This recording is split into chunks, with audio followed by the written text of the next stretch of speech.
Entonces, bueno, voy a hablar en los siguientes minutos acerca de un tema muy interesante que ha tenido pues cierta controversia a lo largo de los años, porque incluso para algunas personas la dificultad que ofrece el diagnóstico de la cardiopatía diabética pues hace que tal vez deje implantado como en la comunidad científica si hay que realmente buscar esta entidad propiamente o abordar cómo se debe la diabetes desde un punto de vista global que ofrece un riesgo cardiovascular elevado en todas las personas con ese diagnóstico. No tengo conflictos de interés para esta presentación. Estas son las entidades de las cuales he recibido beneficios desde el punto de vista de becas, congresos y de investigación. Entonces, quiero abordar este tema a través de estas 3 preguntas. Eran 2 las propuestas iniciales, cuándo pensarlo, cómo intervenirlo, pero una que yo agregué es si hay diferencias en el tratamiento de los pacientes con insuficiencia cardíaca que son diabéticos y los que no lo son. Siempre que hablamos de insuficiencia cardíaca hay que comenzar por entender el continuo cardiovascular y el abordaje que desde hace muchísimos años, especialmente los americanos, nos han enseñado a encontrar para poder definir esta entidad como una parte de un continuo cardiovascular y sobre todo empezar a pensarla desde antes que se haga sintomática. Entonces ustedes pueden ver aquí cómo tenemos diferentes estadios de enfermedad en los cuales el estadio A son pacientes a riesgo de insuficiencia cardíaca y dentro de ellos, por supuesto, se encuentran los factores de riesgo cardiovasculares clásicos y entre ellos la diabetes. En el estadio B, que es un estadio todavía preclínico, tenemos las alteraciones estructurales que pueden ser valoradas por ecocardiografía, por imágenes, pero también por los biomarcadores que van a estar expresando enfermedad en fase temprana y no sintomática, y el estadio C, que son pacientes sintomáticos con insuficiencia cardíaca, con síntomas actuales o previos, y el estadio D de la insuficiencia cardíaca corresponde a pacientes con síntomas refractarios a pesar del tratamiento médico óptimo. Y desde hace pocos años se ha venido como implementando el concepto de una patología emergente que son las enfermedades cardiovasculares que están asociadas a los trastornos cardiometabólicos. Y eso incluye un poquito este mismo espectro de enfermedad que comienza con factores de riesgo, posteriormente enfermedad preclínica, luego enfermedad sintomática y lo que se llaman las complicaciones asociados a 2 impulsores, principalmente enfermedades o condiciones precipitantes genéticas, el entorno del paciente, factores ambientales, la alimentación, la contaminación, etcétera, y en 2 grandes ejes, uno relacionado con la adipogenicidad y otro relacionado con los trastornos de la glicemia. Y de esa manera, entonces, esos pacientes con esta interacción que tienen con el entorno y con su background genético, pueden llegar a generar resistencia a la insulina, siendo este uno de los factores que van a ser la génesis de las enfermedades cardiometabólicas a nivel cardiovascular. En el estadio 2, esos pacientes tienen un aumento del sobrepeso, un cambio sobre todo en la distribución y en el funcionamiento del tejido adiposo, haciendo que este adipocito activo empiece a generar también otra serie de expresión de moléculas que favorecen la resistencia a la insulina y se empieza a expresar un fenotipo de prediabetes que si no se interviene evoluciona hacia diabetes tipo 2 en el marco de un cambio en ese umbral antropométrico, la persona se hace obesa y pues empiezan a presentarse también alteraciones bioquímicas evidentes y esto a nivel de las complicaciones va a terminar en complicaciones cardiometabólicas, biomecánicas, complicaciones macrovasculares y microvasculares. Y aquí pues es la secuencia de ese mismo concepto, donde además empieza ya a expresarse en la enfermedad preclínica algunas alteraciones que pueden ser evidentes en pruebas clínicas como la ecocardiografía, donde puede aparecer disfunción diastólica, donde puede haber ensanchamiento de la aurícula izquierda, o empieza la insuficiencia cardíaca subclínica que también puede estar expresada con biomarcadores y cuando los pacientes están en síntomas tempranos pueden tener insuficiencia cardíaca con fracción de eyección reducida no sintomática, fibrilación auricular o signos de cardiopatía diabética. Ya cuando esto progresa, pues hay síntomas evidentes, alteraciones estructurales y alteraciones a nivel de los síntomas del paciente con refractariedad al tratamiento. Entonces, hablando concretamente sobre la génesis de la miocardiopatía diabética, tenemos que recordar que las miocardiopatías son un grupo de enfermedades propias de la sarcómera de los cardiomiocitos que constituyen un diagnóstico de exclusión y está diferenciada en fenotipos, y dentro de los cuales hay dos fenotipos que pueden ser comunes a la miocardiopatía diabética, pero algo importante es que tenemos que descartar la enfermedad isquémica, hipertensiva, valvular o las enfermedades congénitas que sean secundarias, que puedan estar generando la miocardiopatía. Entonces es un diagnóstico de exclusión donde fisiopatológicamente pues hay dos eventos principales, dentro de ellos en presencia de hiperglicemia, disminución de la expresión de GLUT, que hace que se disminuya en la captación de la glucosa a nivel del cardiomiocito, con disminución de la generación de energía, y todo esto llevado a el estrés oxidativo que pues va a generar radicales libres. Por otro lado, el aumento de los ácidos grasos libres y de los triglicéridos puede generar también ese aumento de la captación de ácidos grasos, llevando también a estrés oxidativo, y toda esta tanto glucotoxicidad como lipotoxicidad pues va a favorecer fibrosis, disfunción principalmente diastólica, fibrosis intersticial y disfunción miocárdica, que pues es lo que se conoce como la miocardiopatía diabética. Entonces, hay dos fenotipos. Uno es el fenotipo restrictivo. Aquí tienen ustedes una morfología normal del corazón para que se hagan una idea del tamaño de las paredes, de la forma cónica que tiene el ápex cardíaco, y el fenotipo restrictivo puede o no tener un aumento del grosor de las paredes ventriculares, tiene dilatación de las aurículas y grados variables de disminución de la luz de esa cámara, donde predomina la alteración en la relajación y la distensibilidad, habitualmente con una fracción de eyección preservada. El otro fenotipo es el fenotipo dilatado, que a diferencia del anterior tiene unos volúmenes incrementados, aumento de las presiones, cursa también con dilatación auricular y grados variables de adelgazamiento de esa pared, con pérdida de la morfología ventricular y con una esfericidad apical. Entonces, desde el punto de vista del fenotipo podemos identificar esas dos cosas en un ecocardiograma o en una resonancia magnética. Desde el punto de vista ultraestructural, pues también se ha estudiado esto a lo largo de estudios post-mortem, también muchos estudios en ratones que se empezaron a hacer desde los años 70, y pues hay una morfología ultraestructural que también diferencia esos dos fenotipos, principalmente en cuanto a la morfología conservada de la sarcómera o alterada de la sarcómera, y esto lo vamos a ver mejor en esta diapositiva. Cuando el paciente tiene un fenotipo restrictivo, principalmente en presencia de hiperglicemia y de productos avanzados de la glicosilación con lipotoxicidad, se va a producir principalmente disfunción endotelial a nivel microvascular, alteración en la función paracrina del endotelio, y esto va a generar pues a nivel inflamatorio una rarefacción microvascular que tiene que ver con la perfusión y con la posibilidad de tener reserva coronaria, y esto va a interactuar también a nivel de la sarcómera, principalmente con hipertrofia, con un aumento del colágeno, y se produce una fibrosis reactiva intersticial, que no es el principal marcador, pero pues que va a estar también en presencia de la hiperinsulinemia. Adicionalmente, el cardiomiocito aquí está en general preservado. Cuando se presenta un fenotipo de miocardiopatía de tipo dilatado, entonces lo que predomina fisiopatológicamente ya no son los cambios endoteliales que están generados por los cambios en la expresión de diferentes moléculas, sino que hay sobre todo por la vía de la autoinmunidad, una muerte celular que produce una alteración principalmente de la sarcómera, y es lo que hace que se reduzca la masa ventricular, que el ventrículo se dilate, y la fibrosis intersticial aparece reemplazando el tejido contráctil, y pues es una forma muy importante de fibrosis miocárdica,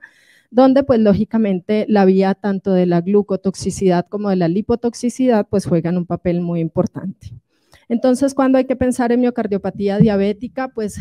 vuelvo a retomar, es un diagnóstico de exclusión. Si bien sabemos que la insuficiencia cardíaca en estadio A para cualquier paciente empieza en el momento en que se diagnostica la diabetes,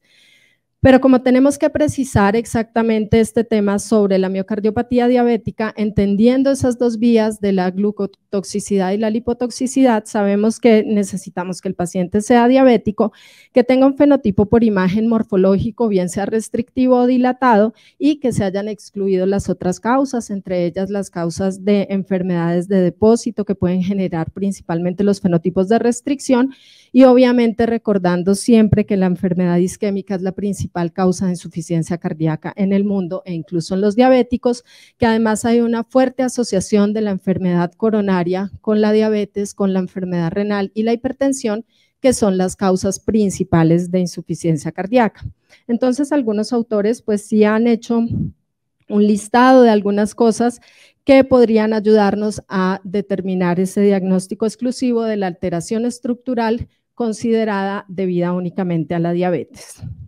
¿Cómo intervenirla? Entonces, aquí también es importante recordar que ya hemos abordado la insuficiencia cardíaca como una enfermedad sistémica y ya no solo con un concepto cardiocéntrico. Entonces, es muy importante reconocer el papel de las comorbilidades, de la inflamación sistémica y la forma como esta va a afectar múltiples órganos, no solamente el endotelio, sino también tiene alteraciones a nivel pulmonar, a nivel del músculo esquelético, a nivel del músculo cardíaco y también de la función renal, lo cual va haciendo que se genere un círculo vicioso que va favoreciendo más inflamación y más disfunción endotelial. Y toda esta vía inflamatoria facilita la conversión de fibroblastos a miofibroblastos, aumento de la matriz extracelular, y esto también puede favorecer el fenómeno restrictivo mediado por la inflamación y la fibrosis que tienen los pacientes diabéticos. Esta es una gráfica que entonces nos interacciona esas dos condiciones y que de acuerdo a todas estas condiciones que hemos visto de compromiso sistémico de otros órganos, mediado por la inflamación, la resistencia a la insulina, resaltando aquí este papel de aumento de la retención de sodio y de agua que se genera en los pacientes con insuficiencia cardíaca y que está mediado por el riñón. Entonces ustedes pueden encontrar aquí el papel que pues ya hemos visto con la suficiente evidencia en la presentación anterior, que tienen diferentes medicamentos, pero sobre todo los ISGLT2, los agonistas del receptor GLP-1, y pues vemos acá obviamente para los pacientes con falla cardíaca y fracción de eyección reducida, el papel que tienen los ARNI, IECA o BRA, los beta bloqueantes, y que son, como vamos a ver ahora, indiferenciables tanto para pacientes diabéticos como para los que no lo son. La apoptosis es también una de las cosas importantes dentro del punto de vista fisiopatológico, que puede darse también una intervención mediada por los antidiabéticos, y aquí también podemos tener presente todo lo que tiene que ver con la inflamación a nivel del páncreas y el fenotipo que puede ser expresado tanto con FEBI preservada o reducida, que es la forma como orientamos el tratamiento desde el punto de vista cardiológico. La Sociedad Europea de Cardiología entonces cada vez está derivando un poco más las decisiones hacia la formación de diferentes fenotipos que tienen que ver principalmente con biomedidas que todos los clínicos pueden tener a la mano, como son la frecuencia cardíaca, la tensión arterial, el estado de enfermedad renal crónica, el estado del potasio y si tiene fibrilación auricular o no en un paciente que no se encuentre congestivo. Entonces, esta es la manera como se va a determinar la secuencia en la que se inician esos medicamentos en los pacientes diabéticos y no diabéticos, especialmente tras un ingreso hospitalario, que es uno de los modelos que podemos tener de atención.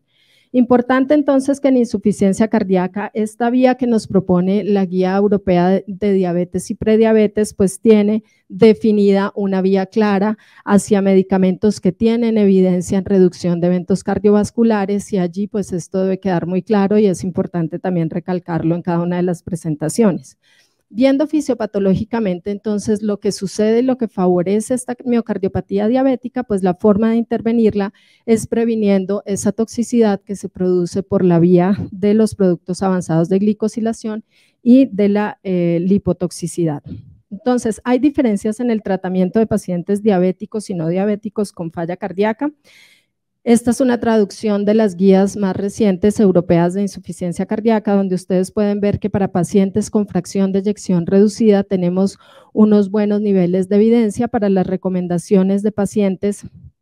con falla cardíaca y fracción de eyección reducida con independencia de cuál sea la etiología, recordando, como he dicho, que la etiología isquémica es la más frecuente en el mundo y también en nuestro medio, y aquí pueden encontrar como IECA, beta bloqueantes, antagonistas mineralocorticoides, ISGLT2 y los ARNI tienen una recomendación de clase 1 para todos estos pacientes. Entonces, son 4 medicamentos que bloquean 5 vías fisiopatológicas y que es imprescindible empezarlas cuanto antes y hacer una titulación correcta lo antes posible para reducir mortalidad, reingresos y mejoría de los síntomas en estos pacientes. También podemos hacer uso de la ivabradina como un bloqueante selectivo de los canales IF, donde se genera solamente un enlentecimiento de la pendiente de despolarización que va a generar pues las células de marcapaso y que no tiene una interacción con la tensión arterial. Antiguamente hacíamos este nivel de secuenciación de titulación de los pacientes, lo cual podía tardar muchos meses. Ahora sabemos que dentro de las primeras 4 semanas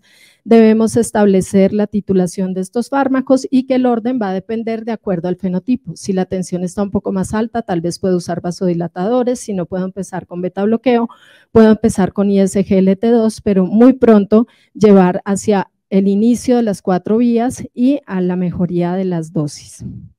Esto ha quedado reflejado de esa manera en el consenso que hemos actualizado este año en la Sociedad Colombiana de Cardiología, donde se prefiere esa vía de titulación simultánea frente a la secuencial, es decir, eso es lo que todos pues debemos hacer.